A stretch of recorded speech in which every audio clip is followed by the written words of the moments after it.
Hey guys, Robert Dosamias, CoachDose.com. I'm gonna do a couple of vids today. You can see my fresh scars 5 days post surgery on my meniscus.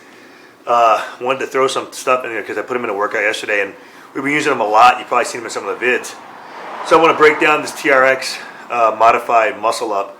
I'm the kind of guy that I just don't ever think I'll be able to do an actual muscle up. There's some weird leverage thing going on, and maybe it's just lack of strength, too much, not enough strength to weight. But so what we're going to look at is just the basic progression. But right now I've got it set at one of the tougher positions right now. So I'll tell you how to change this setting to make it a little bit easier. All right. So first of all, you got to make sure when you set up the TRX that you've either raised the carabiner up. You don't want to take the sliders all the way up, because when you get to the top, you're going to get stuck because you're going to be too hard towards the top of the V. So mine's got a lot of room up there. You can see how low this is, okay? So I've got my handle set low. The anchor's up above me, right? So I'm going to set my feet further past the anchor so that this is almost hanging straight up and down. This would be the hardest progression, okay? If I want to make it easier, I move further back, I raise the handles, okay? And you'll see once you try it. You want to take almost like you're holding rings.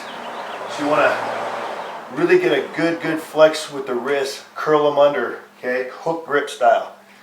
It's going to help you when you make that transition to come over the top. The key is I'm going to hit my hips up. It's going to get me nice and heavy. So as I pull myself up, I'll have my hips above the ground. I'm going to drive and pull. At the point where my hands get close to my shoulders, I'm going to throw my shoulders forward and get into that dipping motion. Okay, I'll do a couple for you. Super heavy in this position. Just teetering on the feet, okay? Barely use them, just so I don't slide around too much. Okay, so I control it down. I can rest on the ground between reps, what I usually do in a time set or something. I try not to rest. What I'm going to do is set a 5 or 10 or something. I'm going to keep those hips up the whole time.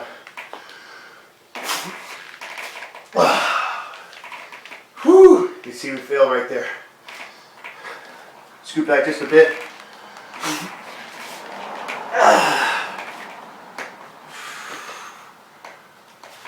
It's a great, almost a full body exercise. You just want to teeter on your feet. You can use your legs as much as you need to when you get to that dip, but most people are going to be okay on the dip. Just a little wobbly and a little unstable. So having the heels on the ground, I like to keep my knees soft, heels on the ground, drive over the top. But I'm glad I got one where I failed on. You can see it's a tough exercise. The set of 5 is a brutal set on that. Yesterday I was doing sets of 10. I raised the handles up a little bit, scoot back a little bit, okay? Just taking these handles this low, scooting back to here, it's going to make it much easier. To come over the top now. Okay, so you see the difference in that with the placement. Really love this exercise. It's going to just destroy the shoulders. You're going to feel it in the core, back, everything. So have fun with this one. Do work.